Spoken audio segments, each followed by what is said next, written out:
Bonjour à tous et bienvenue pour ce sixième webinaire du DU d'implantologie de l'Université de Corse que nous organisons en partenariat avec Geislich et PP Pharma et la collaboration de French Tooth. Alors tout d'abord, je voulais tous vous remercier de l'intérêt que vous avez manifesté pour ces webinaires parce qu'à ce jour, vous avez été plus de 5000 à les suivre et je pense que vous allez continuer. Merci encore.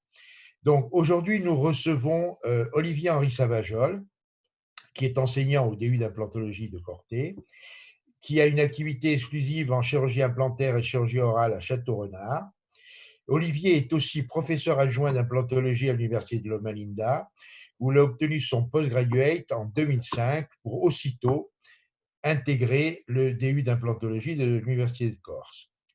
Aujourd'hui, donc, il va nous parler de navigation.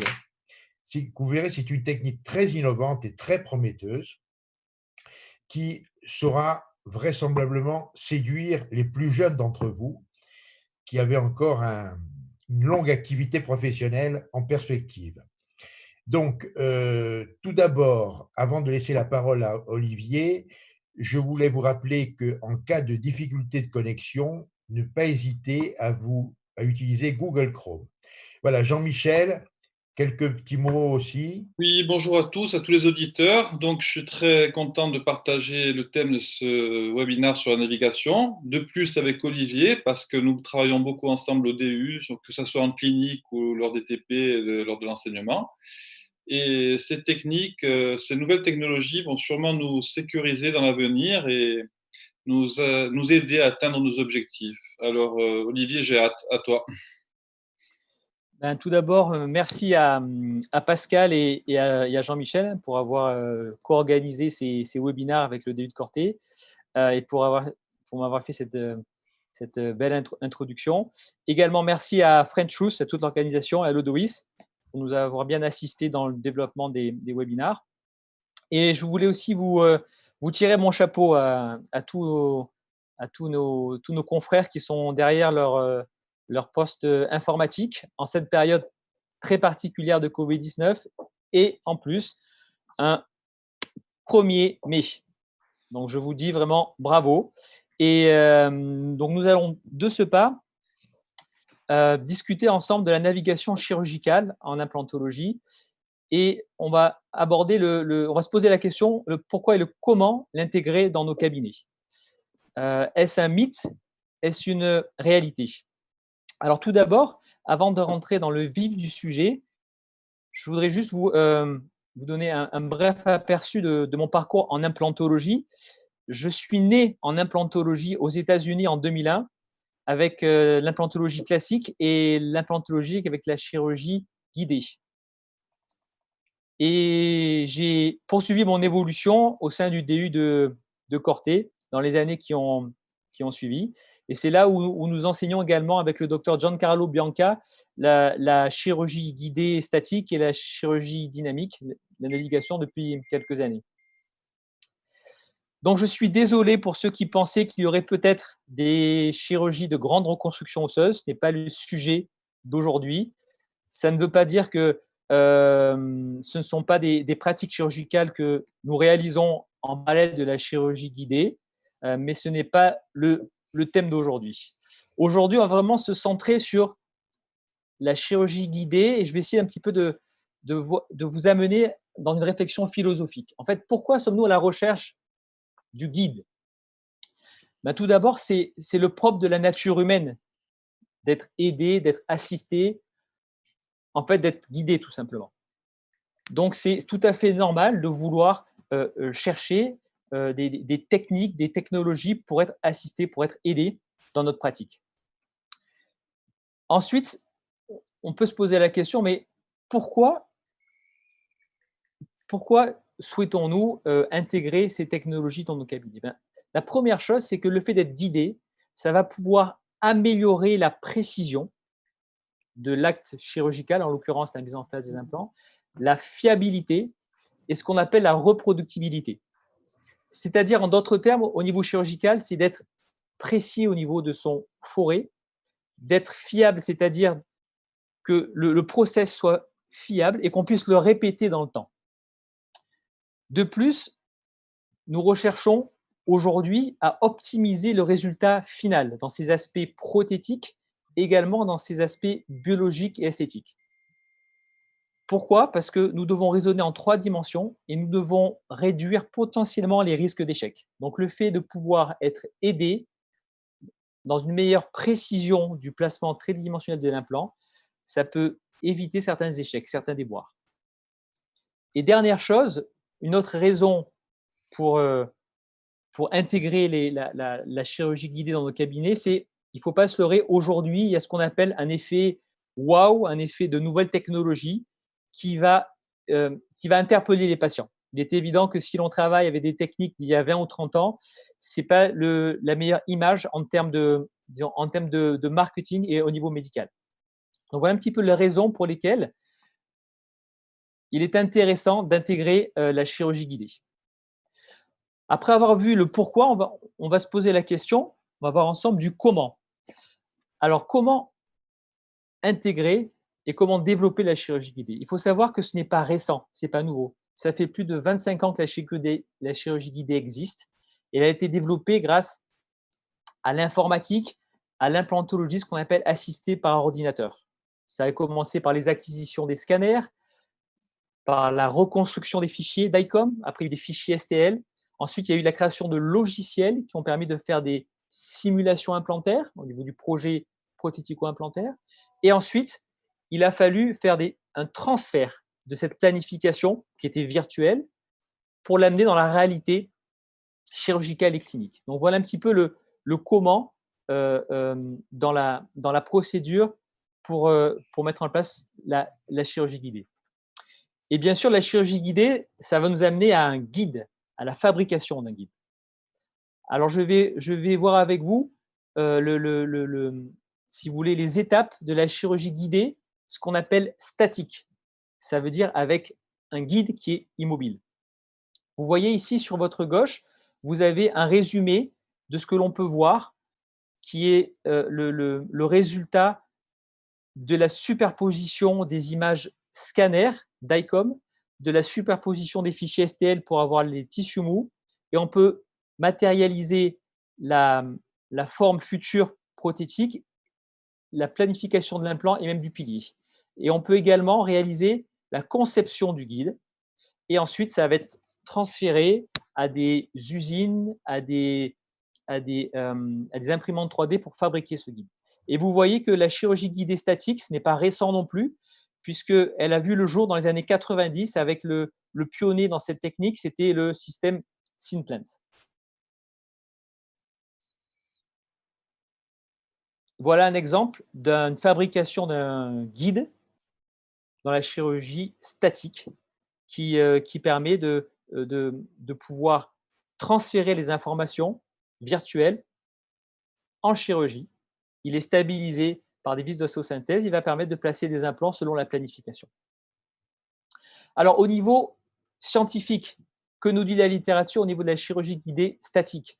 Les résultats sont très probants, sont bien au-dessus des résultats qu'on peut obtenir avec les chirurgies à main levée. Vous voyez que nous avons des résultats de précision de 1 mm au niveau du point d'entrée, c'est-à-dire la future plateforme de l'implant, de 1,5 mm au niveau de l'apex de l'implant, donc ça c'est très important par rapport aux structures anatomiques environnantes, et une déviation de l'angulation de 4 degrés. Alors Olivier, excuse-moi, une petite remarque là-dessus, surtout pour les déviations auxquelles tu fais allusion. Oui. Il y a quand même une fourchette relativement importante. Par exemple, pour ce qui concerne la déviation du point d'entrée, on va de 0,6 à 4 mm et demi, c'est quand même énorme, cette fourchette. À ton avis, est-ce que c'est dû à des problèmes d'habileté du chirurgien ou des problèmes techniques? Comment est-ce que tu expliques une telle différence? En fait, ces différences, cette fourchette d'écart qui est très importante, elle est due en fait à une accumulation d'erreurs qui pourraient se produire dans les étapes avant d'aboutir au guide. C'est-à-dire qu'il peut y avoir des erreurs dans la première étape qui est le scanner avec un guide radiologique. Il peut y avoir des erreurs dans la fabrication du guide. Il peut y avoir des erreurs dans le repositionnement du guide au niveau chirurgical. Donc, cette accumulation d'erreurs peut aboutir à une fourchette qui est élevée autour de 4 mm. Et ensuite, il y a aussi différentes qualités de fabrication de guides. Donc, ça peut expliquer cet écart qui est très important. Donc, au niveau des résultats, c'est précis. Quelles sont les limites de la chirurgie guidée au niveau statique, c'est-à-dire avec un guide? Ce qu'il en ressort d'une des études faites par Schneider, c'est que le repositionnement de ce guide entre la radio et la chirurgie peut être parfois difficile ou incomplète, ce qui peut aboutir à des erreurs. On peut également aussi avoir une limitation au niveau de la zone de travail, c'est-à-dire qu'il y a un accastillage au niveau de ce guide statique. Il y a le guide, il y a la hauteur de certains tubes, il y a certains forets qui vont amener à une hauteur qui peut des fois ne pas être compatible avec l'espace prothétique dans la bouche du patient. Donc, ça peut être une des limites. Et une autre limite qui a été mise en évidence dans ces articles, c'est que ces guides sont souvent fermés, confinés, même s'il est possible de faire certaines ouvertures ou certaines gorges, mais tout de même, l'irrigation qui est primordiale au niveau de la biologie osseuse est très limitée. Là, tu veux parler, excuse-moi, au niveau du deuxième paragraphe, tu parlais des problèmes d'ouverture buccale essentiellement, si on travaille dans les secteurs postérieurs. Oui, c'est essentiellement dans les secteurs postérieurs et chez d'autres patients qui ont une ouverture buccale limitée qui va être de moins de 40 mm, 35 mm, ça peut même être compliqué de passer dans le secteur prémolaire. Et Olivier, j'ai une question. Moi, tu as une différence de précision suivant si le guide est à appui muqueux ou à appui osseux? Oui, alors dans les revues de littérature sur les précisions en chirurgie guidée statique, ont démontré que les guides appui dentaires étaient les plus précis parce qu'il y avait une surface dure et qui était multiple. Et les moins précis, ce sont les guides à appui muqueux, bien évidemment parce que la surface est dépressible. Merci. Donc, les limites de la chirurgie guidée statique ont été évoquées et cela nous amène au deuxième concept de chirurgie guidée, ce qu'on appelle la chirurgie dynamique et qui va être le centre de notre discussion aujourd'hui. Et cette chirurgie guidée dynamique, elle n'est pas si récente que cela, puisqu'on voit que ça a été créé à l'époque avec le système Robodan, qui était un système français dans les années 2000. Donc, ça a à peu près une vingtaine d'années. Alors, dans la définition, il faut savoir que en termes de sémantique, vous retrouverez navigation chirurgicale, chirurgie par navigation, navigation dynamique, robotique passive, ou moi, tout simplement, pour faciliter les discussions, la navigation. Parce qu'une navigation, elle est forcément mobile, donc navigation. Donc, on parle vraiment de navigation. Une définition pour pouvoir dresser le cadre de cette chirurgie guidée dynamique, c'est vraiment à l'opposé de la chirurgie avec un guide statique, vous êtes à main levée. Et vous avez un système de géolocalisation du type GPS via des caméras ou des capteurs qui vont pouvoir géolocaliser la position du maxillaire ainsi que la pièce à main en temps réel. Et le chirurgien peut visualiser sur l'écran de l'ordinateur l'avancée de la chirurgie tout en gardant un œil sur la zone chirurgicale. Et là, vous voyez, ça va être beaucoup plus parlant, vous voyez sur votre gauche, vous avez la machine de chirurgie guidée. Là, en l'occurrence, c'est le système Navident. C'est un des deux systèmes phares sur le marché actuellement, qui est d'Amérique du Nord, du Canada. Vous voyez, il y a un cart, il y a un triple bras articulé. Vous avez un ordinateur portable qui a un écran et vous avez ce système avec une double caméra d'optique et une lumière. Donc ça, c'est la machine. Ensuite, au niveau du processus, comme je vous l'ai évoqué, c'est de la géolocalisation. Donc, vous voyez ici que ces deux optiques vont constamment envoyer un faisceau et qui va, en temps réel, qui va repérer, capter la position de certains marqueurs, qui sont en l'occurrence le marqueur qui sera attaché sur le patient, sur la mâchoire du haut du bas, et le marqueur qui est fixé sur la zone mobile qui est le contre-angle ou la pièce à main. Donc, en temps réel, vous avez cette lecture en continu de ces deux éléments-là. Vous voyez ici, au centre de l'écran, vous avez un petit peu la chronologie.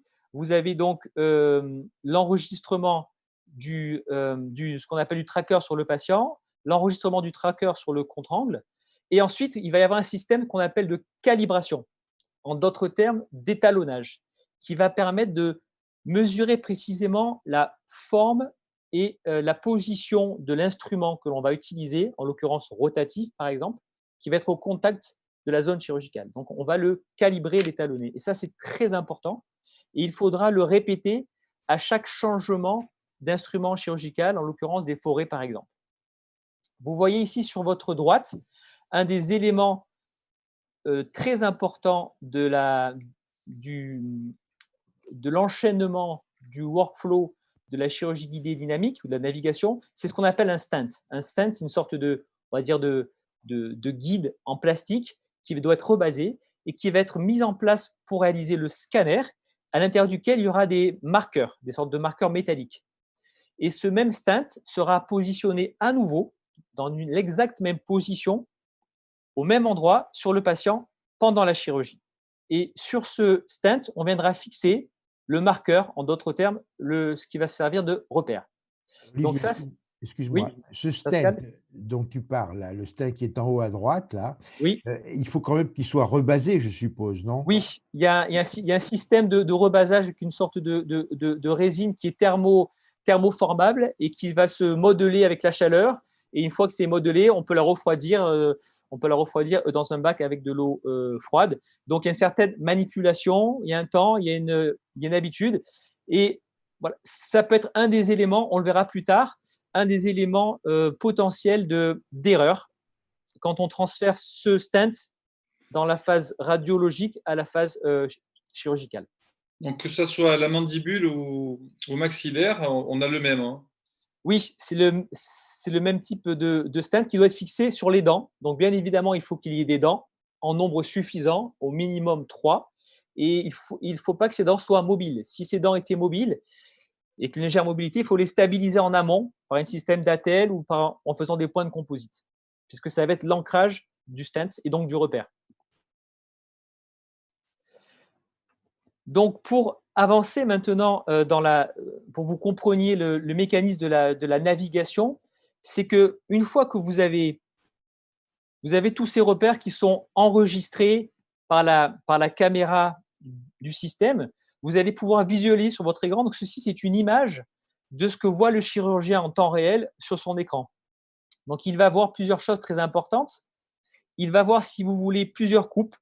Vous avez la coupe, ce qu'on appelle vestibulo-linguale, qui se trouve ici, où vous avez matérialisé le nerf alvéolaire inférieur, comme dans toute planification sur tous les logiciels qui existent. Bon, là, c'est le logiciel du système Navident. Vous pouvez prévisualiser votre schéma prothétique final, l'implant. Et ce qui veut dire qu'en temps réel, la zone verte que vous voyez ici, c'est votre forêt. Donc, en fait, ce forêt en vert, c'est l'image virtuelle de votre forêt qui est en train de travailler en bouche. Et vous le voyez sur toutes les coupes, sur la coupe mésiodistale ici, et en haut sur la coupe panoramique. Un autre cadre très important, c'est ce qu'on appelle la cible ou le target.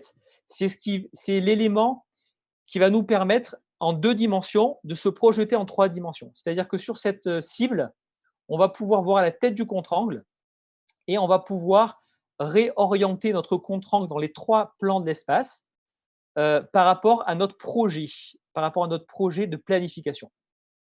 Et ça, d'ailleurs, cette vision-là, c'est la plus difficile à appréhender parce qu'il faut appréhender la 3 dimensions sur un écran, alors que l'écran est en 2 dimensions.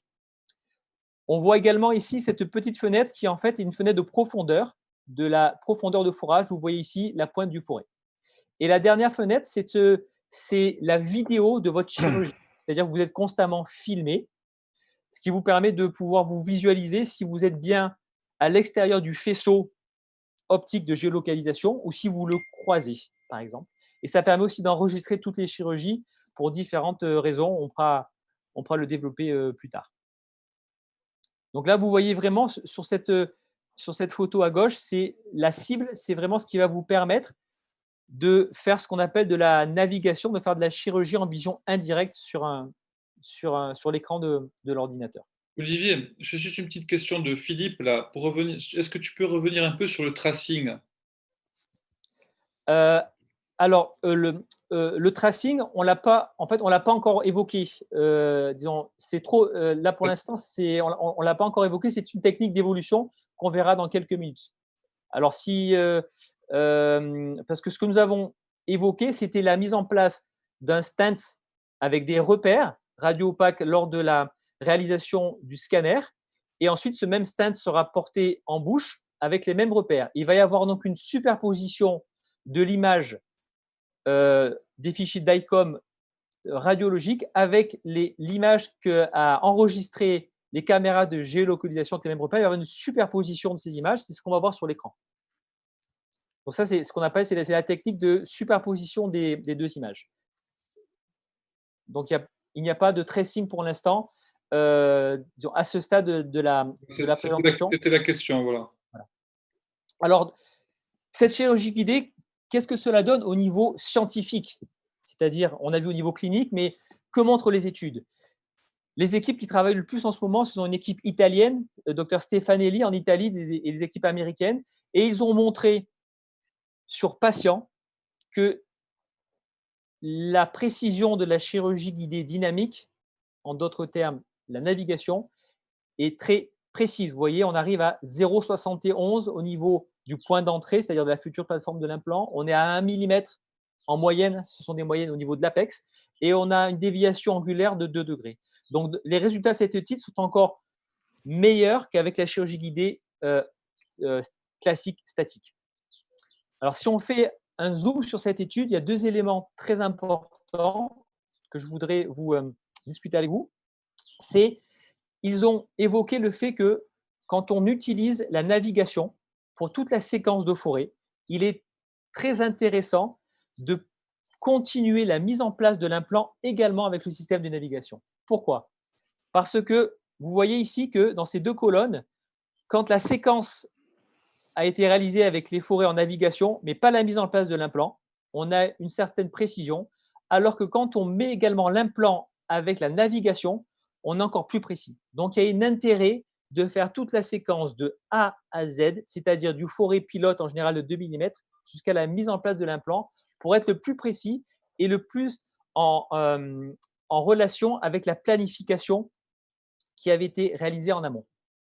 Olivier, une petite remarque là. Comment est-ce que tu expliques la nécessité d'utiliser la navigation pour l'insertion de l'implant et le gain que l'on a en précision? Est-ce qu'à ton avis, c'est lié à la qualité osseuse? Oui, alors c'est sûrement dû à la qualité osseuse, car suivant la qualité osseuse, premièrement. Deuxièmement, est-ce qu'on est dans un site édenté ou un site d'extraction immédiate? Il va y avoir une influence de cette qualité osseuse. En fait, si vous voulez, pour vous schématiser, il y a une sorte de pression lors de la mise de l'os, lors de la mise en place de l'implant. Et cette pression, cette friction, on peut appeler ça une friction, lorsque l'implant va tourner pour descendre dans le site d'ostéotomie, peut nous faire dévier de notre trajectoire idéale. Donc, si on n'utilise pas un guide visuel, en l'occurrence visuel, on peut être déporté en fait par l'os et se retrouver dans une position moins précise que le dernier fourrage. Ça surtout, en fait, la différence, ce serait plutôt entre le maxillaire postérieur et éventuellement la mandibule postérieure, où les différences de qualité osseuse sont vraiment significatives, non? Oui, il y a vraisemblablement plus d'impact de la qualité osseuse dans les zones où l'os est plus dense par essence, donc à la mandibule par rapport au maxillaire. Et comme je l'évoquais, il est clair que dans les sites d'extraction, il y a très souvent le mur palatin ou le mur lingual qui va nous pousser en vestibulaire. Donc, on pourrait se retrouver avec une mise en place d'un plan plus vestibulé que la dernière ostéotomie. Autre chose très intéressante sur cette étude qui va avoir un rapport avec la courbe d'apprentissage. La courbe d'apprentissage, elle est toujours à prendre en considération dans toute nouvelle technologie, mais encore plus dans la navigation.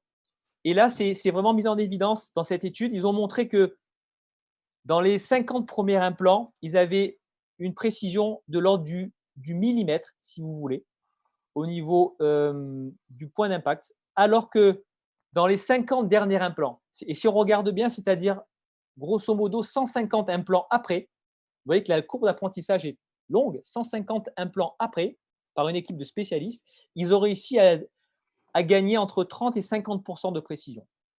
Donc, c'est un facteur important, c'est que dans cette technique de chirurgie de navigation qui est à main levée et qui est en vision indirecte, il y a une courbe d'apprentissage qui est plus longue et plus lente que dans un système de chirurgie guidée avec un guide. Alors, Olivier, j'ai une question de Thierry là, qui me demande si on compare donc ça avec la chirurgie guidée à appui dentaire, la précision est-elle meilleure ou… Alors, la chirurgie guidée appui dentaire est celle qui procure la plus grande précision.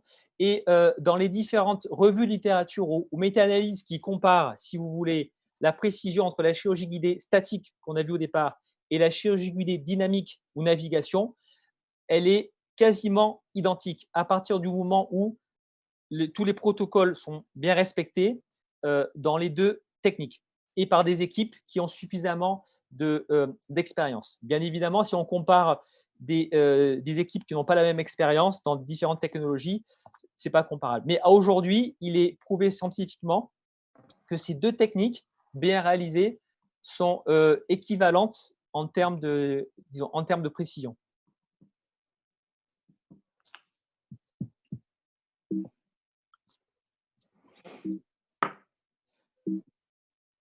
Hop. Voilà. Alors, je vais cliquer. C'est parfait. Alors, au niveau… Excusez-moi. Voilà. Au niveau des conclusions que on peut tirer au niveau de la pratique clinique et des articles scientifiques sur la chirurgie guidée dynamique, c'est qu'elle démontre une grande précision de forage. Par contre, il y a un élément qui est très important, c'est que le facteur le plus important qui est ressorti, c'est l'expérience du chirurgien. Donc ça rejoint un petit peu ce qu'on a discuté dans la dernière diapo sur la courbe d'apprentissage qui est intimement liée à l'expérience du chirurgien. Mais l'expérience du chirurgien aussi va avoir un rapport avec ce qu'on appelle être opérateur dépendant. Et là, c'est une technique qui est très opérateur dépendant parce qu'elle va faire rentrer en compte, si vous voulez, un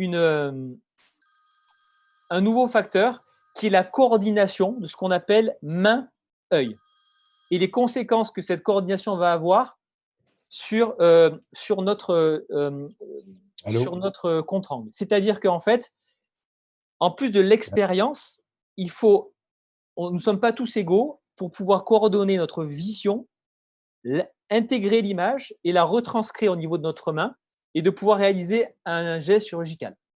Donc ça, c'est vraiment on va dire c'est pas le point faible, mais c'est une caractéristique qui va faire que il faut prendre son temps, il faut être patient dans cette technique qui, après une fois maîtrisée, nous amène une grande précision.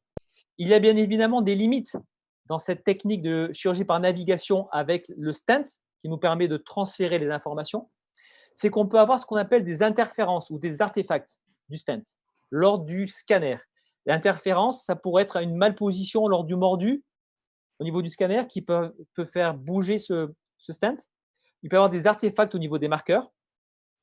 Il peut y avoir une instabilité au niveau du positionnement du stent en chirurgie. Et donc, il ne sera pas exactement la même en comparaison avec celle qui était utilisée au niveau de la radio. Donc, il peut y avoir en fait une erreur.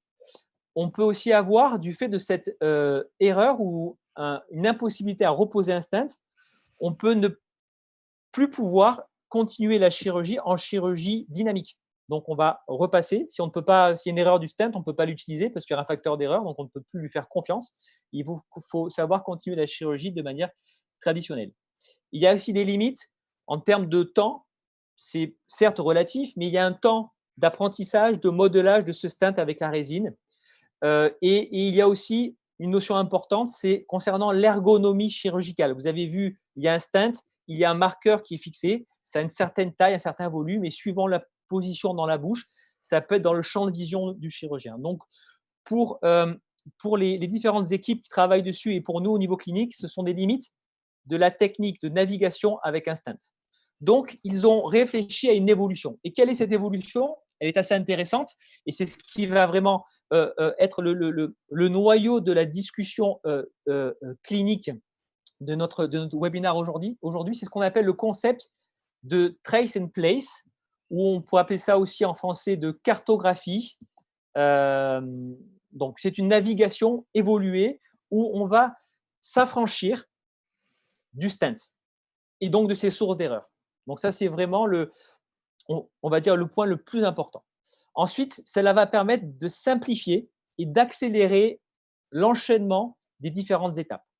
Alors, Ça, Olivier, oui, ça a l'air dédié plutôt à des chirurgiens déjà expérimentés. Est-ce que ce nouveau concept de tracing va être, disons, plus souple et plus facile à alors, utiliser? je vais répondre en deux volets. Une fois maîtrisé, il est plus simple que la technique du stent. On s'embête beaucoup moins parce qu'on diminue les étapes. Et on sait que en dentisterie, en chirurgie, plus il y a des étapes, plus on a des risques d'accumuler les erreurs. Donc là, on diminue les étapes et ces étapes sont simplifiées parce qu'on ne fait plus intervenir un stent qui peut être plus ou moins mal repositionné. Donc, on Alors, s'affranchit d'étapes et de facteurs d'erreur. pour conclure sur le stent, hein, Edouard me demande qu'est-ce que tu utilises comme résine ou comme colle en même temps. Alors, je vais répondre à Edouard de manière très franche. J'utilise la navigation depuis maintenant, on va dire, 1 an et demi. Mon premier cas, je l'ai fait avec un stent, la technique de résine thermoformée qui était fournie.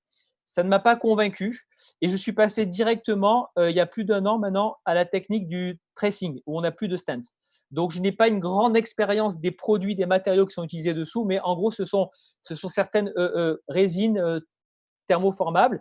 Mais bien sûr, il faut que ce soit des produits qui puissent être thermoformés, adaptés, mais pas trop rigides non plus pour pouvoir les repositionner au niveau de la chirurgie. Et je sais que chaque système de navigation, chez Navident, chez le X Dent, etc., il y a différents produits. Le but, c'est de trouver le matériau qui nous permette d'être précis, mais pas trop rigide au niveau des stents.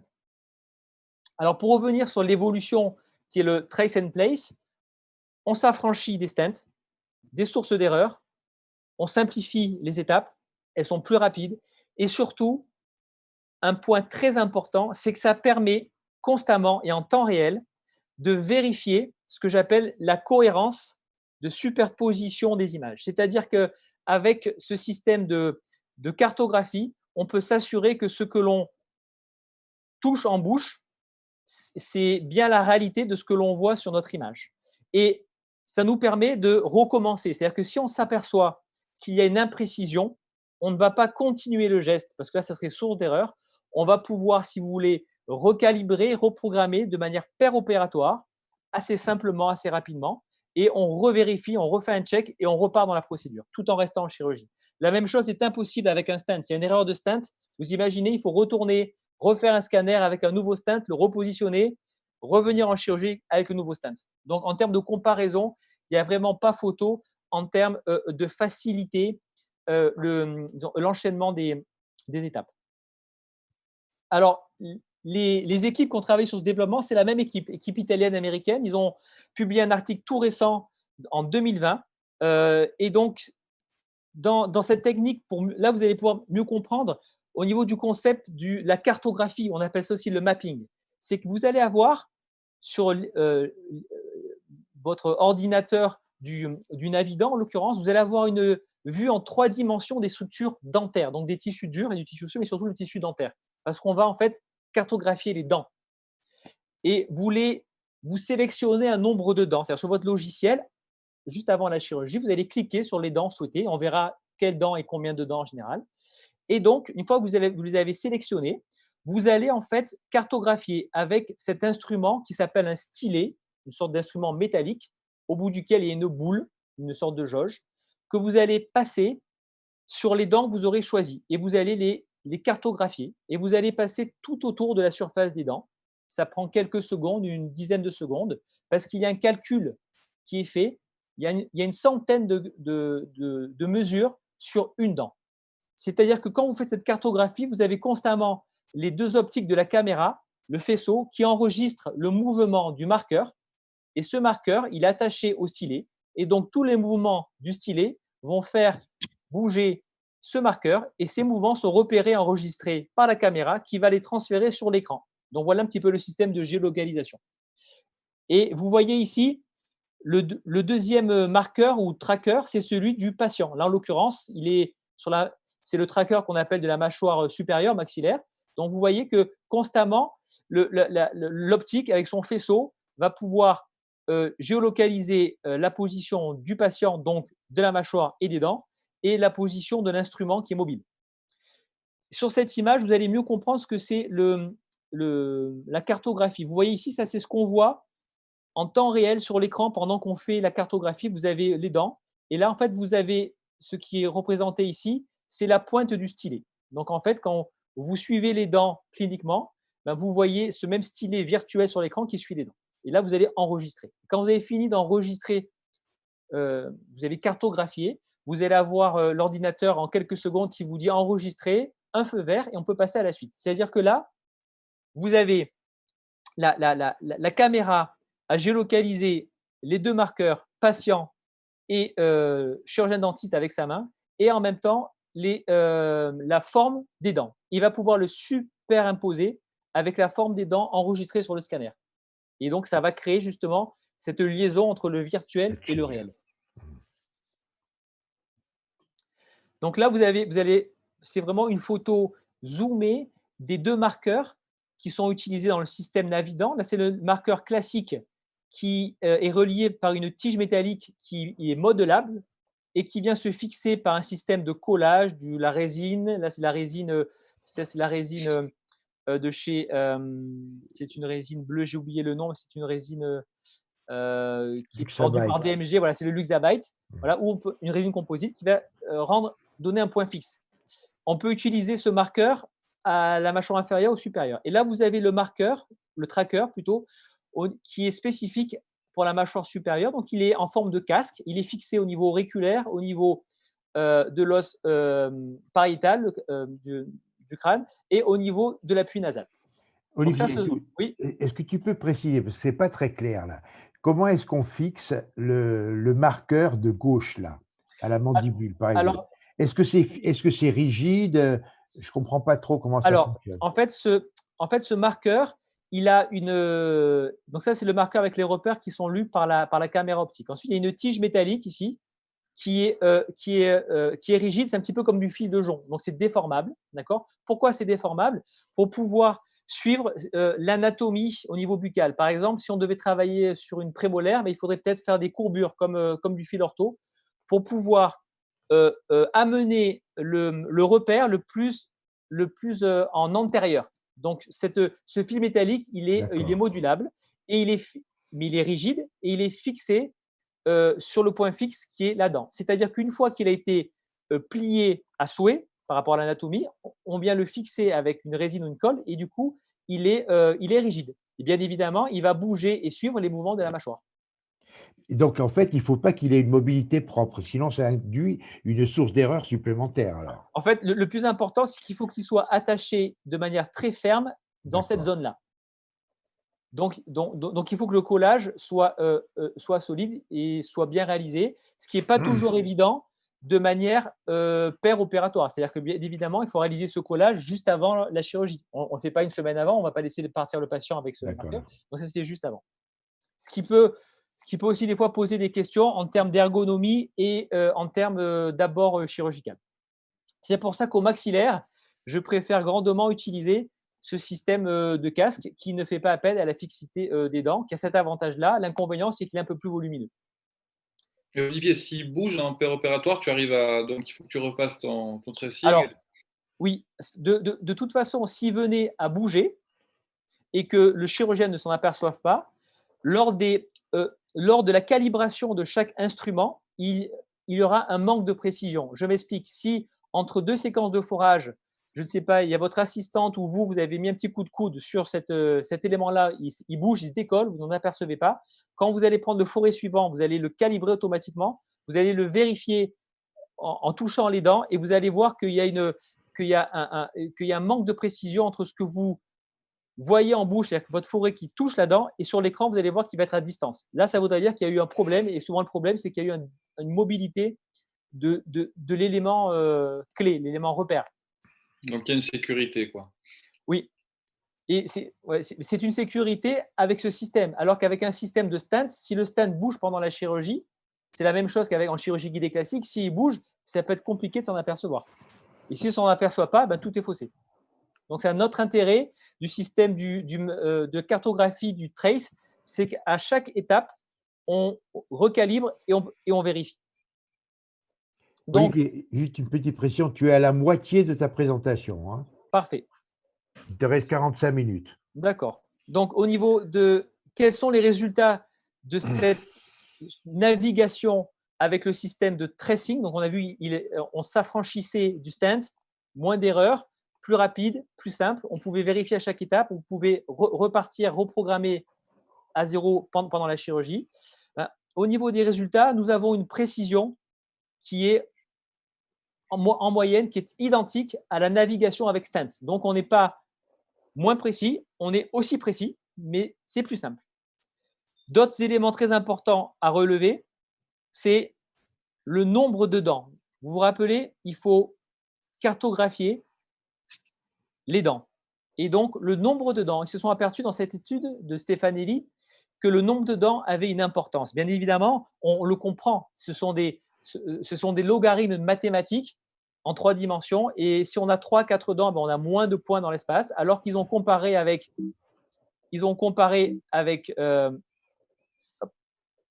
excusez-moi, voilà, ils ont comparé avec 5 accidents. Et vous voyez que quand on compare la précision avec la navigation, avec la cartographie, quand on se limite à 3-4 dents, on est à peu près à 0,8 mm au point d'entrée. Et si on augmente le nombre de dents, on a 5-6 dents, on gagne au moins 30%. Ce qui veut dire que ce chiffre-là, c'est une moyenne des deux. C'est-à-dire que quand on regarde la moyenne de cette nouvelle technique de cartographie, on est aussi précis qu'avec la navigation avec un stent. Mais quand on augmente le nombre de dents cartographiées, on devient encore beaucoup plus précis. Est-ce que c'est toujours possible? Non, ça dépend bien évidemment du type d'édentement. Mais quand on le peut, il faut choisir un maximum de dents. Les chiffres montrent qu'on potentialise la précision, que ce soit au niveau du point d'entrée, de l'apex, au niveau de la profondeur et au niveau de l'angulation. Vous voyez, l'angulation, on descend à 2 degrés. Au niveau de cette angulation. Donc, oui. Vas-y, conclue, après je dirai une petite remarque. Alors, au niveau de la conclusion de ces équipes, des résultats scientifiques sur la navigation, on va dire, nouveau concept de simplification avec la cartographie, elle est aussi précise que la navigation avec un stent. On a une simplification et une accélération des étapes. Donc, en gros, on est quand même un peu plus serein quand on est en salle de chirurgie au niveau de l'enchaînement des procédures, et on a cette possibilité, ce loisir de pouvoir vérifier ou recommencer. Alors, peut-être que ce qui serait intéressant, je ne sais pas si ça a été fait dans la littérature, ce serait de comparer la précision d'une navigation, d'une chirurgie guidée statique avec plusieurs appuis dentaires et une chirurgie guidée dynamique avec 5 accidents, avec un mapping sur 5 accidents pour voir un peu ce qui serait le plus intéressant. Parce que dans la mesure où on gagne quand même en encombrement, si je puis dire, oui, avec la navigation dynamique. Alors, c'est une très bonne remarque. C'est une très bonne remarque. Et d'ailleurs, je vais avoir dans quelques slides, je pourrais répondre à cette interrogation, Pascal, où des études ont montré la précision entre tous les cas de figure. À main levée, en chirurgie guidée statique, en chirurgie guidée dynamique avec un stent. Et moi, j'ai extrapolé, j'ai amené les chiffres de cette étude-là sur le même graphisme, et on pourra comparer la différence de précision.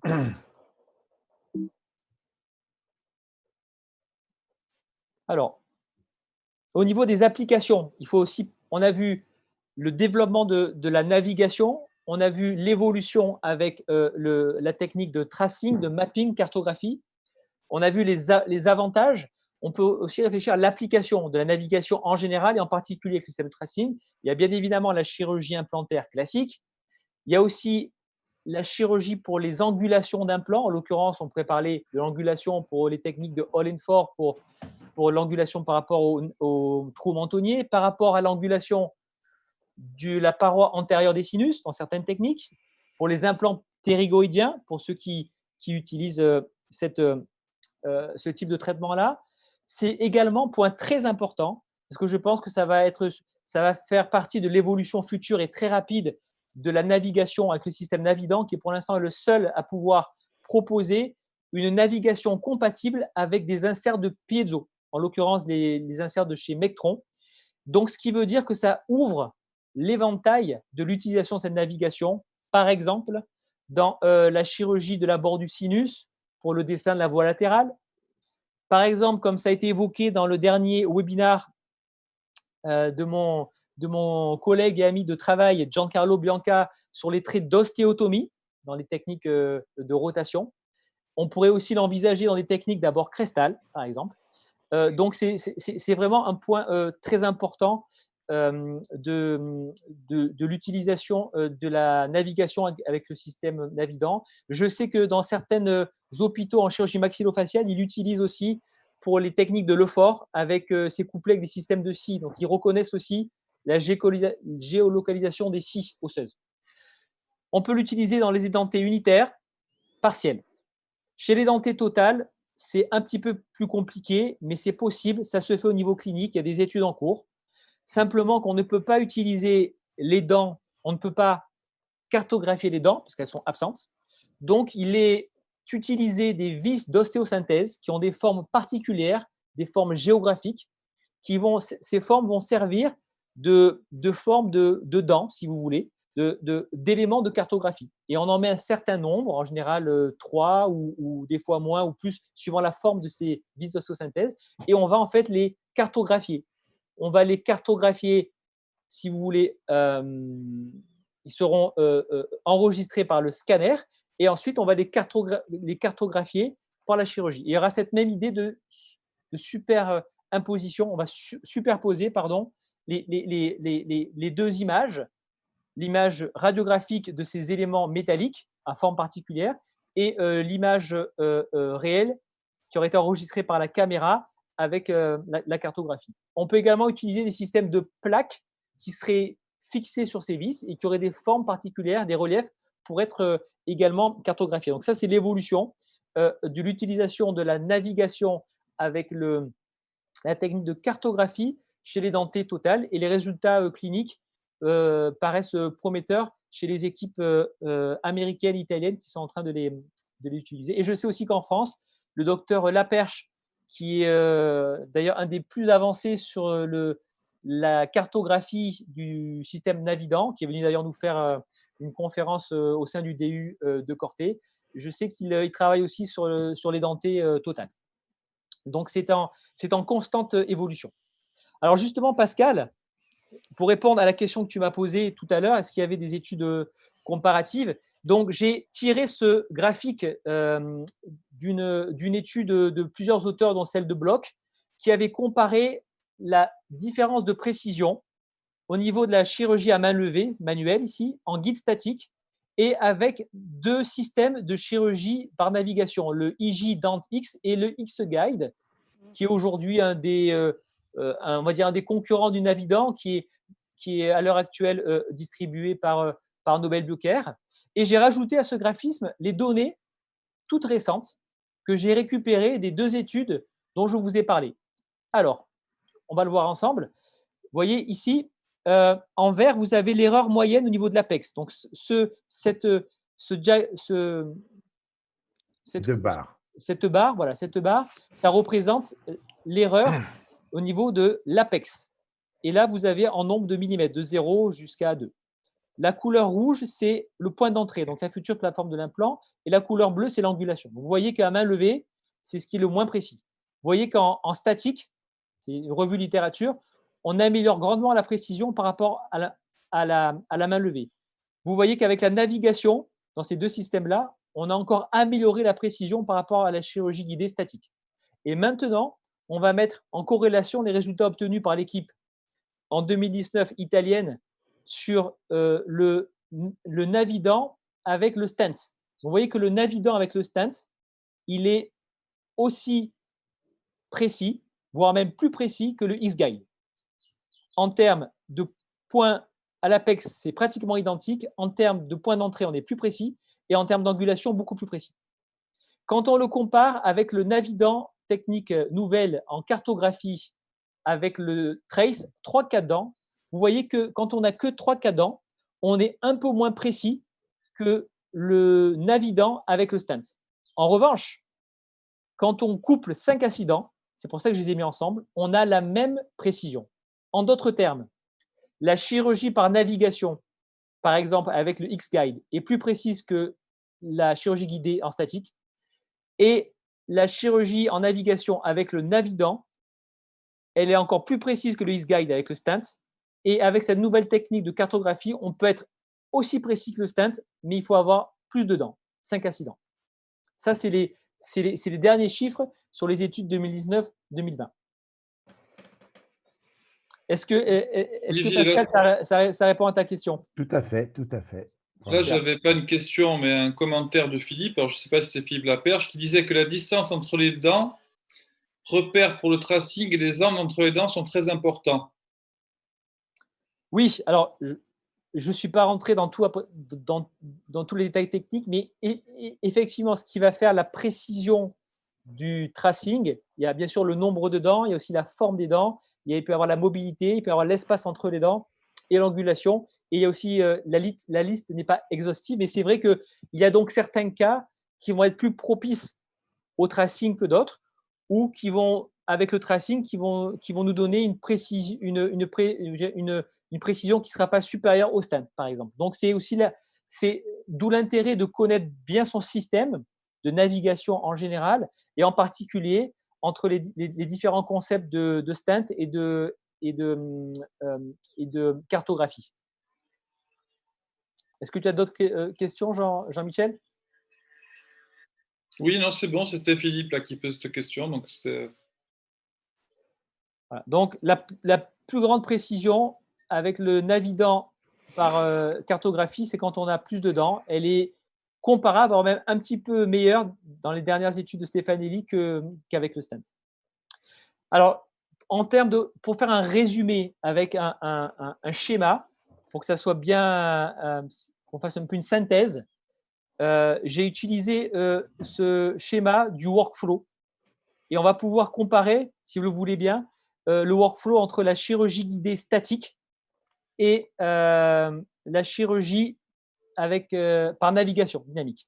Donc, vous voyez qu'en général, vous avez la phase d'empreinte, qu'elle soit classique ou numérique, ça, ce n'est pas le sujet aujourd'hui, mais une possibilité. On va faire des wax-up ou une modélisation, ça, ce n'est pas le sujet d'aujourd'hui non plus, mais il y a des possibilités. Mais on arrive toujours à la même étape qui est indispensable, ça va être la radiographie. En général, on fait un cone beam avec un guide radiologique avec des marqueurs radiopaques ou pas, ça va dépendre des cas. Donc, c'est le plus souvent, mais peut être optionnel. Donc, la première étape dans la chirurgie guidée statique, c'est le guide pour le scanner. Ensuite, vous avez le scanner. Ensuite, vous avez le transfert des informations des fichiers d'ICOM et des fichiers STL du laboratoire à un logiciel, donc ce qu'on appelle la planification. Et vous allez ensuite passer, l'étape suivante,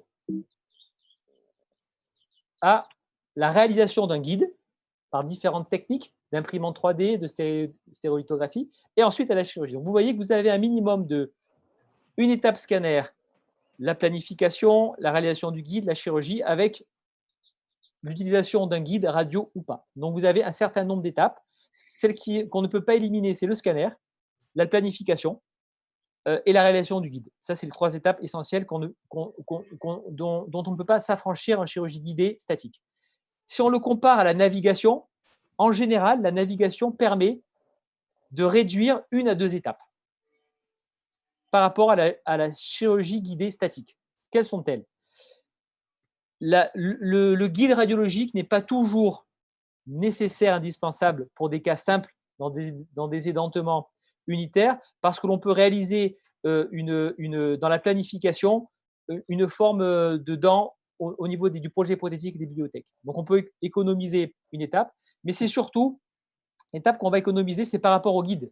On n'a pas la réalisation du guide si l'on compare avec la chirurgie guidée en statique. Donc, on n'a pas cette réalisation qui peut être source d'erreur, qui peut être source de temps, il y a un certain délai, et qui est aussi une source économique. On pourra en parler pour comparer, mais ça a un coût.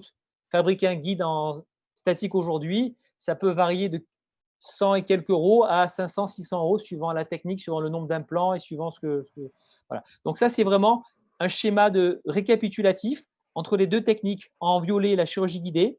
Donc, il y a plus d'étapes avec plus de risques d'erreur en statique, réalisation d'un guide. Et la navigation, un peu moins d'étapes, plus rapide, plus simple et moins de sources d'erreur du fait qu'on n'ait pas le guide. Donc ça, c'était pour figer un petit peu tout ce que nous avions évoqué dans cette première partie de développement de la chirurgie guidée statique et dynamique. Donc, si vous voulez bien, il y a peut-être des questions avant qu'on passe vraiment à l'application clinique en step by step, étape par étape, au niveau du protocole clinique dans nos cabinets. Donc, si tu le souhaites, Jean-Michel, si tu as quelques questions qui ont un rapport avec… S'il y a des questions, j'essaie de te les poser en temps. Là, pour l'instant, je n'ai pas de questions. Alors, peut-être pendant la chirurgie, il serait peut-être opportun de profiter peut-être pour montrer plus précisément en format, disons, en zoom, les différents éléments que je vous ai montrés sur les petites photos et qui sont tirés des études, en fait, les différentes parties essentielles, les différents trackers, traceurs, peut-être avant de voir les chirurgies. Tu as avec toi les éléments, tu peux nous les montrer? Oui. Alors, ce qu'on va faire, Lodoïs, on va passer en mode zoom. Ça va permettre… Hop, voilà, super. Alors, hop, voilà. Donc ici, ça c'est, si vous voulez, le premier élément. Ça, c'est ce qu'on appelle le tracker ou le marqueur de la mâchoire supérieure, qui est sous forme de casque, qui peut être positionné, et qui a cet élément-là qui va permettre aux optiques de la caméra de pouvoir calculer et enregistrer les repères. Ça, c'est le premier élément. Le deuxième élément, c'est son homologue qui est ici. Ça, c'est l'homologue que l'on peut utiliser. Donc, c'est le repère ou le tracker, le marqueur sur la mâchoire inférieure ou supérieure. Il peut être utilisé. Donc, vous voyez la partie qui va être scannée, lue en optique. La tige métallique, vous la voyez bien ici. On peut la tordre pour l'adapter à la forme et elle sera collée sur les dents par une résine composite ou une résine. Voilà. Ça, ce sont les deux éléments qui vont permettre de repérer la position en temps réel des mâchoires du patient. Ensuite, vous allez avoir un élément très important, c'est ce qu'on a vu tout à l'heure, c'est le fameux, dans la technique du mapping, de la cartographie, c'est le fameux stylet. Donc, vous le voyez ici, c'est une sorte de stylo métallique au bout duquel vous avez une boule. Et il est relié de manière ferme et rigide par un tracker. Donc, ce tracker sera lu constamment. Vous voyez, et il y a même ici un code barre parce qu'il sera lu par la caméra de votre ordinateur pour la traçabilité. Et également pour, vous avez un compte, comme un compte en banque de nombre de kits, et ça permet de diminuer le stock.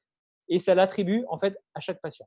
Donc, une fois que la machine a repéré les trackers du patient, votre tracker de votre instrument mobile, vous allez après le calibrer. Donc là, je vais vous montrer ce qu'est un calibreur ou un étalonneur. Donc, ce calibreur, il a aussi les marquages de repères pour être toujours lu en temps réel par les caméras optiques. Et là, vous avez différents éléments sur ce calibreur. Vous avez ici, cette zone-là, c'est comme la plateforme d'un porte-avions. C'est là où doit venir se positionner l'extrémité de votre stylet, de votre traceur, en fait. Et donc là, vous allez le laisser quelques secondes. Et pendant ces quelques secondes, c'est là où votre caméra va lire, va enregistrer et va vous dire que c'est OK. Elle va vous dire en quelques secondes, c'est bon, j'ai bien enregistré, j'ai bien lu. Donc là, vous avez étalonné votre instrument qui sera mobile. Une fois que vous l'avez étalonné, vous allez pouvoir l'utiliser. Imaginons que ça, c'est une cuspide en bouche du patient. Vous allez pouvoir l'utiliser pour faire ce qu'on appelle la cartographie, le mapping sur la forme de la canine, le bord libre, en lingual, en palatin, pendant quelques secondes pour prendre 100 mesures. Et une fois que vous avez validé, vous entendrez un bip bip de la machine et vous passez à une deuxième dent. Et là, vous cartographiez toutes vos dents. Une fois que vous avez fait ça, ça veut dire que votre machine, via les optiques, a enregistré la forme des dents et va le superposer à la forme des dents qui était déjà en format DICOM. Une fois que vous avez fait ceci, vous allez passer à l'étape suivante, ça va être la partie chirurgicale. Donc, vous allez vouloir utiliser un contre-angle, ou ça pourrait être une pièce à main de piezo. Vous voyez, c'est très important, c'est un contre-angle classique. Vous n'avez pas besoin d'avoir un contre-angle spécifique à la machine. Contrairement à d'autres systèmes, il faut des contre-angles spécifiques. Il est fermement attaché par une partie métallique qui elle-même est reliée à un tracker. Toujours pareil, ce tracker permet en temps réel à la caméra optique de pouvoir enregistrer, donc pouvoir le positionner dans l'espace avec le même système de code barre. Donc, une fois que vous avez votre contre-angle, il faut toujours penser à le calibrer. Donc, vous pouvez le calibrer sur ce même étalonneur. Il y a un petit stylet qui dépasse. Vous rentrez votre contre-angle dessus et donc vous allez le bouger dans ce sens-là. Voilà. Quelques secondes, le garder fixe et la caméra va lire. En fait, ça va permettre à la caméra de mesurer la distance entre cette partie-là qu'elle a déjà enregistrée, entre l'étalonneur, le calibreur, et cette distance-là. Donc, elle va connaître la position de la tête du contre-angle en temps réel. C'est le but de l'étalonnage de la tête du contre-angle. Et vous voyez que cet étalonneur, il est multifonction. Alors, celui-ci, c'est les derniers modèles, ils sont réutilisables et stérilisables. Vous pouvez étalonner la tête du contre-angle, étalonner votre stylet pour la cartographie et les forêts. Et même ici, vous avez une sorte de petite zone pour étalonner les inserts piezo. D'accord ? Et vous verrez également un autre type d'étalonneur voilà, c'est un autre modèle. Voilà, il y a différents modèles. Donc là, vous avez vu un petit peu tout, on va dire, tout l'accastillage. Et la dernière chose qu'il y aura à faire, c'est que vous mettez votre forêt. Et quand vous avez mis votre forêt, vous allez l'étalonner. Imaginez que vous avez un forêt au bout du contre-angle, vous allez l'étalonner. Ça va durer quelques secondes. Et une fois que vous l'avez étalonné, l'étape très importante avant de procéder à la chirurgie, c'est que vous allez vérifier la qualité de votre calibrage, de votre étalonnage. Et comment fait-on ? Vous allez prendre votre contre-angle et le forêt, la pointe du forêt, et vous allez toucher en bouche votre dent, imaginons la pointe de la cuspide, que vous avez déjà cartographiée. Et quand vous voyez la pointe de votre instrument qui va toucher la pointe de la canine visuellement en bouche, vous devez voir la même chose sur votre écran en virtuel. Vous devez voir l'image virtuelle du forêt qui vient toucher la surface de la dent. Entre 0 et 0,1 ou entre 0 et 0,1, 0,2 mm, on est bon. Si vous voyez 0,5 mm de divergence, c'est que là, il y a eu un problème. Et c'est là où vous avez, avec cette technique, vous pouvez recommencer. Vous pouvez recartographier les dents, vérifier et réétalonner. Ça vous permet de repartir. Avec un stand, c'est impossible ou très compliqué. Donc, voilà, je voulais au moins vous montrer pour que vous puissiez vraiment visualiser ces mêmes instruments que vous allez voir dans quelques secondes sur la phase chirurgicale. On va pouvoir retourner en share screen. Hop, et voilà. On est parti. Alors, c'est pas le bon share screen. Alors, le share screen, il est sur mon keynote. Voilà. Donc, voilà, ça y est, je l'ai retrouvé. Hop. Alors, toc, toc, toc. Alors, il faut juste que je puisse sortir du. Je n'ai pas trop de questions. Moi, Pascal, tu aurais une question à me Ouais, poser? moi, j'ai pas très bien compris. L'étalonneur, est-ce qu'il est fixe ou bien tu le tiens dans la main? J'ai pas compris où il était celui-là. Alors, l'étalonneur qui se présente sous ces deux formes-là, c'est un calibreur. En fait, il est Le calibreur, mobile. pardon. Voilà, il est mobile, mais en fait, il faut le tenir fermement avec sa main.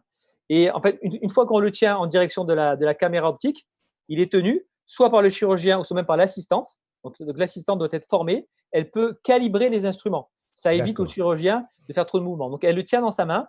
Elle vient positionner son instrument mobile, soit le contre-angle, soit le stylet, à l'endroit adéquat. Et elle le maintient quelques secondes. Et il y a une lecture qui est faite par les caméras optiques. Donc il est tenu comme ceci.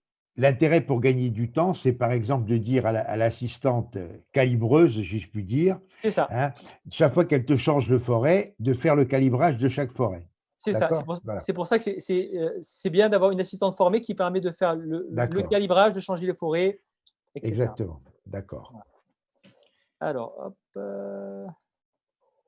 Et ça, tu peux pas le faire. Tu le fais pendant la chirurgie. Tu calibres à chaque fois, quoi. Tu le fais pas alors, avant le calibrage des forêts. alors non, le calibrage de ce qu'on appelle le stylet pour faire le tracing, il se fait avant de faire la chirurgie.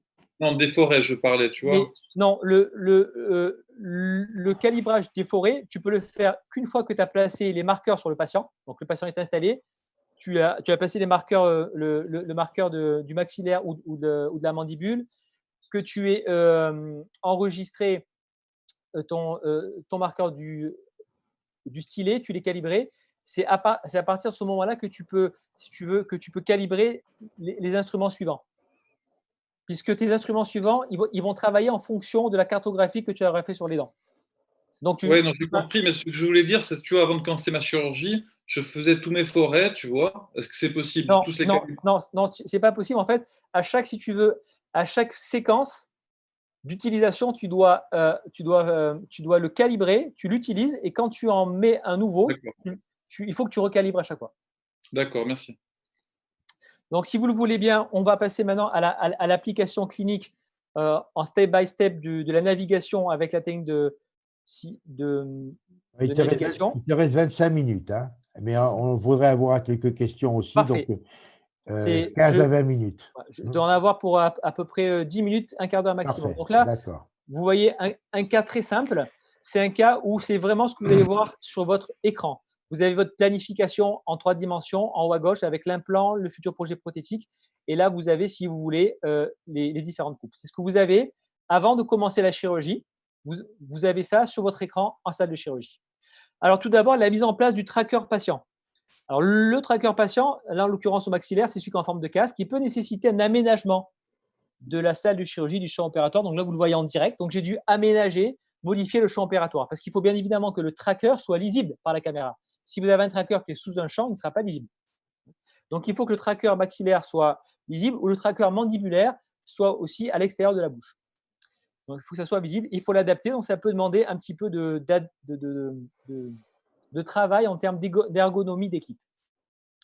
Ensuite, on a parlé de l'étalonnage tout à l'heure. Donc là, vous voyez, je tiens dans ma main gauche ce qu'on appelle l'étalonneur ou le calibreur.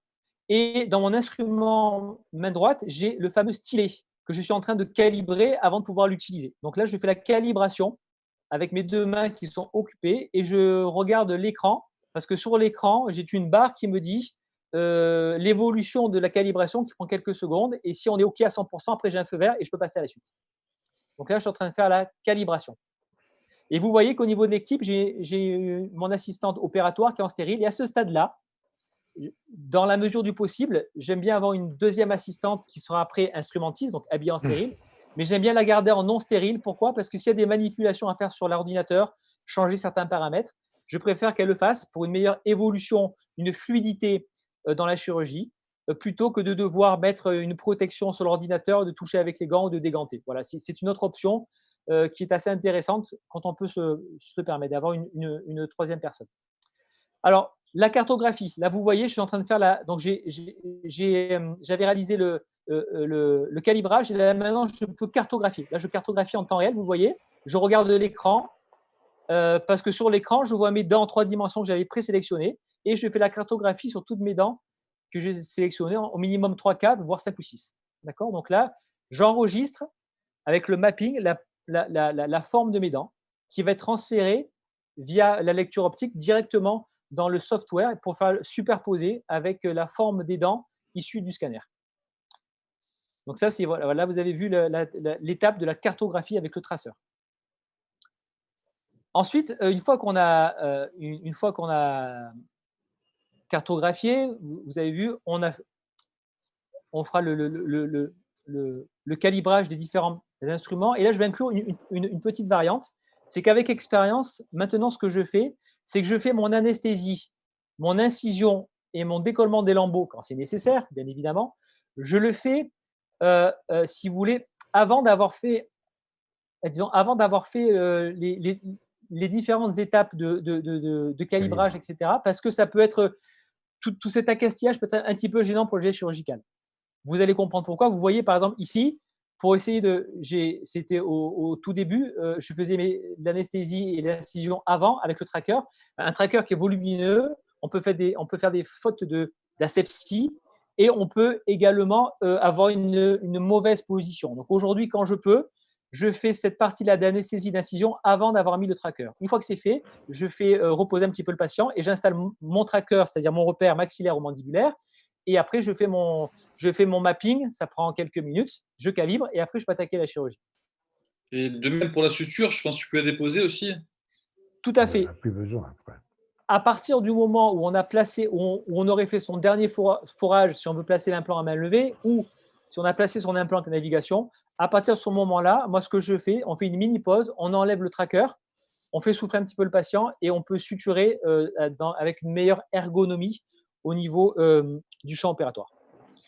Donc, une fois qu'on a fait son incision, qu'on avait fait en amont l'enregistrement de la position de la tête du patient par son tracker, l'enregistrement du stylet, on l'a calibré, ensuite on a fait sa cartographie, on a tous les éléments pour passer à l'étape suivante. On va calibrer le contre-angle, je vous ai montré tout à l'heure, et on va le calibrer avec le calibreur ou l'étalonneur, et vous allez pouvoir le voir sur la vidéo.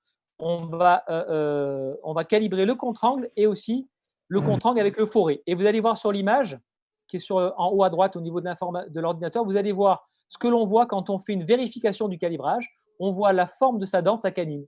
En fait, moi, en bouche, je suis en train de toucher la canine avec mon forêt et je dois voir à l'écran le forêt virtuel qui doit toucher la même canine. Et s'il y a une certaine cohésion, ça veut dire qu'on est précis dans les étapes et on peut passer à l'étape suivante, c'est-à-dire à la chirurgie. Si on n'est pas précis, on reprend les étapes. Et ça, c'est uniquement possible avec la technique de cartographie du tracing. Ensuite, là, vous avez l'étape de forage. Donc, on a tout validé, c'est-à-dire qu'on est précis, on est dans les repères de l'espace, on va pouvoir passer à l'étape de forage. Donc, ça, c'est une séquence, je vous ai juste mis une séquence de forage du 2 mm pour que vous puissiez visualiser ce qui se passe au niveau du chirurgien et sur l'écran. Donc là, vous allez voir, au niveau du chirurgien, on regarde toujours au départ la situation en bouche. Après, on va avoir les yeux rivés sur l'écran. Et là, vous voyez ce qui se passe sur l'écran. C'est que je vais regarder constamment, si vous voulez, la cible en 3 dimensions. C'est assez compliqué. Et en même temps, vous allez voir l'avancement du forêt. Et on va essayer sur cette cible, en s'imaginant la 3 dimensions, de rectifier la trajectoire en fonction des différentes coupes que nous avons, mésiodistale, vestibulo-linguale, de la profondeur et de la trajectoire. Donc, c'est là où la complexité apparaît, c'est qu'il faut pouvoir avoir cette coordination entre les mains et les yeux et de pouvoir le retranscrire. Un autre point important, vous voyez que là, à la fin du geste, il y a un message qui a dit arrêt la navigation. Dès que vous coupez le faisceau qui est délimité entre la tête de la double caméra et les différents éléments de repère, les trackers, la navigation n'est plus possible et vous avez un message rouge qui vous dit vous avez coupé le champ de vision. Donc vous êtes au courant, vous arrêtez, vous regardez l'image qui est en haut à gauche, en fait c'est l'image en réel, vous êtes filmé, et vous pouvez vous apercevoir si votre main, votre coude est en train de couper le champ opératoire. Donc c'est un élément qui est assez important. Là, on continue la chirurgie. Donc, vous voyez l'importance après d'avoir une deuxième assistante. Elle est passée en stérile. Donc, une fois qu'on a fait les manipulations informatiques potentiellement nécessaires, elle est passée en stérile. Et là, c'est elle qui va s'occuper de l'ergonomie, c'est-à-dire de prendre le contre-angle, changer le forêt. Elle peut faire l'étalonnage et le recalibrage à chaque forêt. Donc, vous avez vu l'application clinique de la navigation par la technique de mapping de manière très détaillée parce que chaque étape sont importantes. Et on va, en guise de conclusion sur la chirurgie guidée en général, j'ai trouvé opportun de conclure avec un article de Bloch, un Américain, qui a comparé, si vous voulez, les 2 techniques en chirurgie guidée, la statique et la dynamique qu'on appelle navigation. Et je vais voir avec vous, il en a tiré 2 mini-conclusions de petites indications, de petites faveurs entre une technique et l'autre. Ce qui ressort de cette étude, c'est que la chirurgie guidée statique avec un guide réel physique est un peu plus indiquée apparemment, mais ça c'est peut-être sujet à discussion, pour la chirurgie sans lambeaux, premièrement. Deuxièmement, si on a besoin, si vous voulez, de d'avoir de faire de la mise en charge immédiate avec des prothèses provisoires préfabriquées, c'est bien évidemment plus favorable en chirurgie guidée parce qu'on peut sortir de la chirurgie guidée et de la planification un modèle en 3D, on peut avoir placé des implants, donc on peut avoir ce bridge qui serait déjà préfabriqué. Pas fini, mais préfabriqué. C'est un peu plus compliqué avec la navigation parce que ça serait beaucoup plus, on va dire, source d'erreur. Dernièrement, si vous pensez faire une chirurgie sur un édenté complet avec plusieurs implants, 5, 6, 7, 8, à aujourd'hui, il y a quand même beaucoup plus de recul avec la chirurgie guidée en statique sur des édentés totaux avec 6 à 8 implants qu'en chirurgie dynamique. Donc voilà un petit peu une idée de réflexion sur l'indication de la chirurgie guidée statique. Et pour les pistes de réflexion de la chirurgie guidée en dynamique, les indications, c'est par exemple, quand on l'a vu, une limitation de l'ouverture buccale. Ça peut être vraiment une indication de la navigation parce que c'est beaucoup moins encombrant au niveau de l'accastillage. Également, si vous, pour des raisons particulières, vous voulez aller vite et vous ne voulez pas dépendre de la fabrication d'un guide, vous pouvez réaliser, ça serait peut-être certes très cavalier, mais de réaliser le tout en un, c'est-à-dire pour certains patients de faire le scanner, de faire la planification, ça c'est rapide, et vous pouvez passer en chirurgie puisque vous vous êtes affranchi d'un guide ou de la fabrication d'un guide. Une autre bonne indication également, c'est dans les accès difficiles postérieurs. Donc, on a vu qu'il peut y avoir un accès de limitation de l'ouverture buccale, mais aussi au niveau des accès comme première, deuxième molaire. Ça peut être une bonne indication de la chirurgie par navigation parce qu'on y voit souvent moins bien. Et le fait de ne pas avoir un élément encombrant comme un guide permet de mieux y voir. Vous avez également aussi une bonne indication quand vous avez des espaces interdentaires réduits. C'est une très bonne indication. Pourquoi? Les chirurgiens dentistes qui ont l'habitude de faire des guides en chirurgie guidée statique, vous savez qu'il y a souvent des bagues ou des douilles ou des tubes que l'on place pour pouvoir guider les différents forêts ou même l'implant. Ils ont une certaine épaisseur. Et quand il y a des espaces très réduits, surtout au niveau des incisives latérales, maxillaires ou mandibulaires, ça peut être des fois impossible parce que le tube ne passe pas. Ou quand des fois il passe, ça va rendre la résine d'ancrage trop fine et ces guides peuvent casser. Donc ça peut être là, dans les espaces étroits, une bonne indication de la chirurgie guidée par navigation, c'est-à-dire sans guide. Et donc voilà un petit peu ce qui ressortait des conclusions de cet article qui fait un petit peu référence en la matière en comparaison entre la chirurgie guidée statique et la navigation. Concernant mes propres conclusions, au niveau de ces deux techniques, c'est que je ne pense pas qu'il faille les mettre en opposition. Elles sont plutôt complémentaires. Elles sont complémentaires, vous avez vu qu'elles ont des indications différentes à ce stade de l'évolution des deux systèmes. Peut-être que dans 5 ans, la chirurgie par navigation aura beaucoup plus évolué que la chirurgie guidée statique et donc il y aura peut-être des indications différentes et il y aura peut-être une qui prendra le pas sur l'autre. Je pense qu'elles sont vraiment complémentaires. Le gros avantage pour moi de la chirurgie par navigation, c'est qu'elle permet une totale liberté dans le changement de protocole ou de plan de traitement en opératoire. Et on peut réadapter, on peut vérifier en temps réel. En chirurgie guidée statique, on dépend d'un guide. Je vous conseille toutefois quand même de vérifier, des fois d'enlever le guide pour vérifier que vous êtes bien au bon endroit pour éviter les erreurs. Mais une fois que c'est parti, on dépend du guide. Donc, je suis partisan, et c'est ce que je fais dans mon cabinet, j'utilise les deux techniques.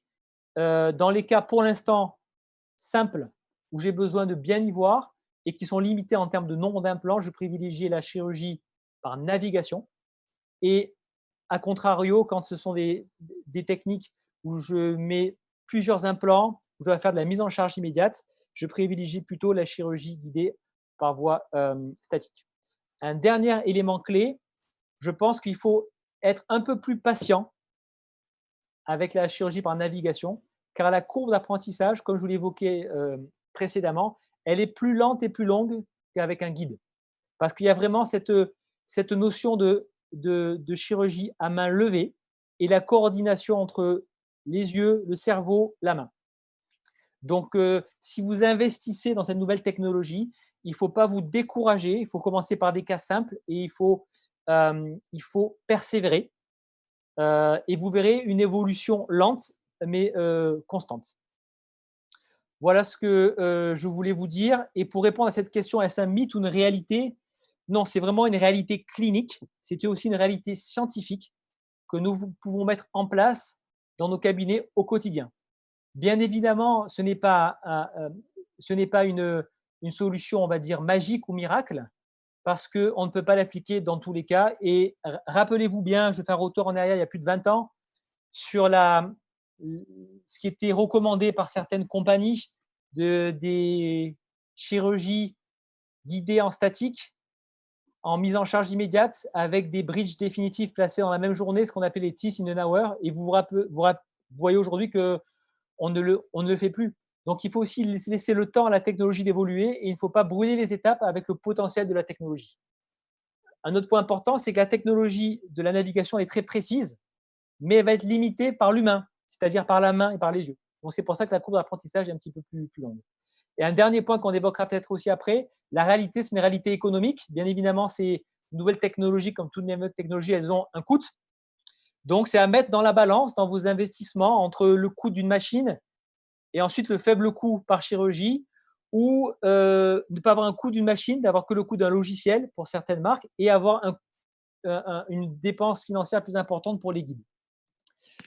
Voilà, je pense que j'en ai terminé. Je vous remercie pour votre écoute en ce 1er mai 2020, en cette période de Covid-19.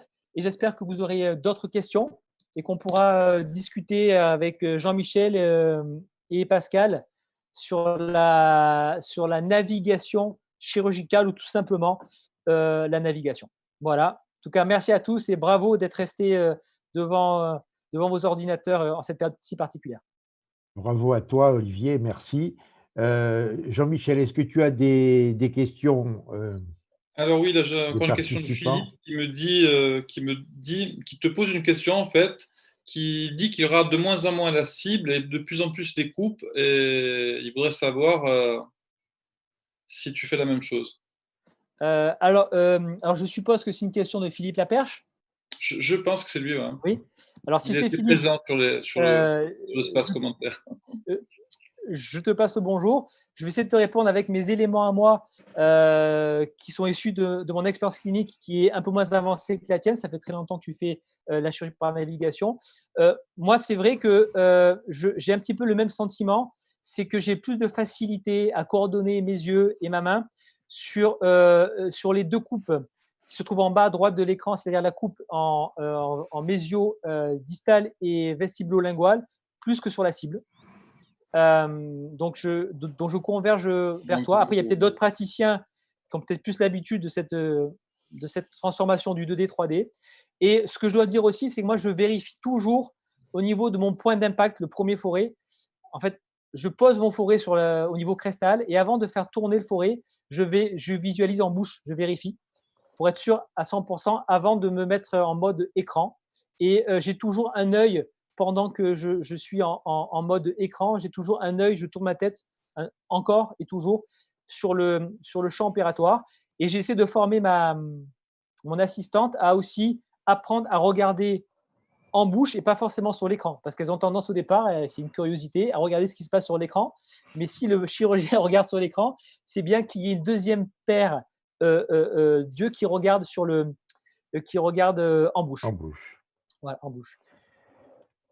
Alors, Olivier, moi j'ai une question à te poser. Au plan de la formation, est-ce qu'aujourd'hui, tu conseillerais à un jeune confrère ou consoeur qui débute son activité implantaire de commencer tout de suite par la navigation? Est-ce que ça permet d'occulter la formation de base, disons, à main levée, en vision directe, etc., etc.? Non. Je pense qu'il est indispensable et primordial d'avoir une formation de base de chirurgie à main levée. Pourquoi? Parce que ça restera toujours le socle fondamental de la chirurgie en implantologie, c'est connaître ses repères anatomiques, savoir se repérer par rapport à la gencive, à l'os, aux dents adjacentes. Ça, c'est vraiment le socle pyramidal. En revanche, moi, et Et en plus, ce que je vais rajouter, c'est que ça peut servir même par rapport à de la chirurgie guidée statique ou même dynamique, quand on doit prendre le relais pour un quelconque problème, il faut savoir le gérer de manière classique. Ça, c'est le premier point. Deuxième point, je conseillerais aux jeunes praticiens en âge ou aux jeunes praticiens en expérience de commencer le plus tôt possible ces nouvelles technologies, mais de les mener de front en même temps euh, euh, pour, pour, pour, euh, pour ne pas être découragé de cette courbe, en fait, par rapport à cette courbe d'apprentissage. Par exemple, un jeune chirurgien qui sortirait à 25 ans, qui ferait 2-3 ans on va dire, d'implantologie classique, je dirais pourquoi pas commencer en même temps la chirurgie par navigation. Il aura peut-être d'ailleurs plus de facilité dans le repérage dans l'espace, parce qu'on sait que les jeunes générations ont plus de facilité par rapport à tout ce qui est informatique et gestion. Donc peut-être que leur adaptation sera plus rapide que d'autres générations, mais je pense qu'il ne faut pas oublier le fondamental. Il faut savoir marcher avant de vouloir courir, avant de vouloir voler. Donc, c'est la même application en chirurgie. Alors, oui. Par contre, Pascal, en termes de formation, je vais insister, il faut vraiment suivre une formation. Je dirais, il faut essayer de faire une formation chez un praticien qui a l'expérience. En France, il y en a quelques-uns, ou en Italie, aux États-Unis, pour vraiment voir leur manière d'opérer. Et ensuite, il faut pratiquer sur des modèles en plastique énormément. Et ça, je remercie aussi la société IPP Pharma qui nous permet d'aller rencontrer des praticiens qui ont l'expérience, en l'occurrence en France, Dr Laperche, ou en Italie, Dr Stefanelli, dans leur cabinet, et aussi de pouvoir pratiquer sur des fantômes, ce qu'on appelle, parce qu'il y a toutes ces gestuelles qu'il faut mettre en place avant de passer au niveau clinique, et qui est beaucoup plus longue que pour la chirurgie guidée en statique. Alors, à contrario, maintenant, je voudrais te poser la question, qu'est-ce qui pourrait pousser un praticien qui a déjà beaucoup d'expérience avec la technique classique, la technique traditionnelle, à passer à ce genre d'approche? Alors, si on regarde que les chiffres au niveau de la précision, ça ne sera pas le facteur déterminant pour lui, parce que les études ont montré qu'on peut avoir une très bonne précision et suffisante en chirurgie guidée statique par rapport à la dynamique, même si la dynamique, on arrive à améliorer. Donc, ce n'est pas le facteur prépondérant. Je dirais il pourrait y avoir, disons, dans certains cas, ça peut être pour pouvoir travailler de manière plus simple au niveau des étapes, d'avoir une meilleure ergonomie au niveau de son champ opératoire et de pouvoir pallier à certaines erreurs que l'on rencontre tous quand on a eu des expériences en chirurgie guidée en statique, des erreurs par rapport au guide. Le fait de s'affranchir du guide, on peut récupérer les erreurs parce qu'on peut reprendre à tout moment. Et ensuite, je pense que l'évolution de la navigation, elle va aussi vers la piézochirurgie. Et la piézochirurgie avec la chirurgie guidée statique, elle est possible, mais elle n'a pas un grand intérêt, elle est très compliquée. Alors que là, je vois vraiment une nouvelle voie qui s'ouvre pour la piézochirurgie. Et à mon avis, dans quelques années, avec l'évolution de la piézochirurgie de la navigation, je pense que la chirurgie guidée avec les guides va vraiment, elle va pas s'éteindre, mais elle sera beaucoup moins répandue que la chirurgie par navigation d'ici 5 ans. Et Olivier, moi je voudrais te demander, au niveau du temps opératoire, si tu compares, donc tu penses que comme on voudrait aller donc, le plus vite possible sur nos chirurgies pour qu'il y ait moins de suites, est-ce que ça peut être une indication aussi? Alors, je vais te répondre en deux volets. Pour un praticien qui aurait une très grande expérience de la chirurgie par navigation, je pense qu'il peut placer, on va prendre un implant simple, unitaire, il peut le placer, on va dire, plus vite ou aussi vite qu'avec un guide en statique. En revanche, dans la courbe d'apprentissage, on est plus lent. Pourquoi? À partir du moment où on a placé le guide statique et qu'on a vérifié, après, il suffit d'enchaîner ces forêts qui passent dans un tube. Donc, il y a peu de réflexion, c'est le même geste. Alors que dans la navigation, à chaque passage de forêt, on a toujours cette main libre et on doit la fixer mentalement par rapport à ce qu'on voit sur l'écran. Donc, ça demande un peu plus de temps d'acquisition mentale. Ouais. Donc, voilà. Donc, je dirais, je pense que pendant les 3/4 de l'apprentissage, c'est plus lent que la chirurgie guidée en statique. En tout cas, en ce qui me concerne, je suis plus rapide pour l'instant avec un toujours guide plus rapide en statique. Oui, parce que je suis encore dans ma courbe d'apprentissage. Bien, mais écoute, merci beaucoup Olivier. Donc, il est temps maintenant de nous séparer, sans oublier de vous informer que nous aurons quand même un dernier webinaire le 7 mai à 10h30. Au cours de ce webinaire, nous essaierons de réfléchir à la sortie du déconfinement en nous concentrant sur la meilleure façon pour nous de protéger nos patients et de protéger le personnel soignant. Pour cela, donc, nous allons organiser un débat que Jean-Mi et moi aurons l'honneur de modérer en compagnie de Franck Renoir, qui parlera un petit peu de l'aspect facteurs humains, c'est sa spécialité, et Jean-Paul Mangion, qui nous parlera plus de l'aspect technique pour la mise en place de ce déconfinement, toujours au bénéfice de nos patients et de notre équipe, tout ça pour les protéger et en essayant d'établir une barrière qui soit la plus efficace possible entre l'éventuel contaminé et le potentiel contaminant. Voilà, je vous remercie beaucoup et je vous donne rendez-vous donc au 7 mai à 10h30. En attendant, prenez soin de vous. Prenez soin de vous, Merci. bonne navigation.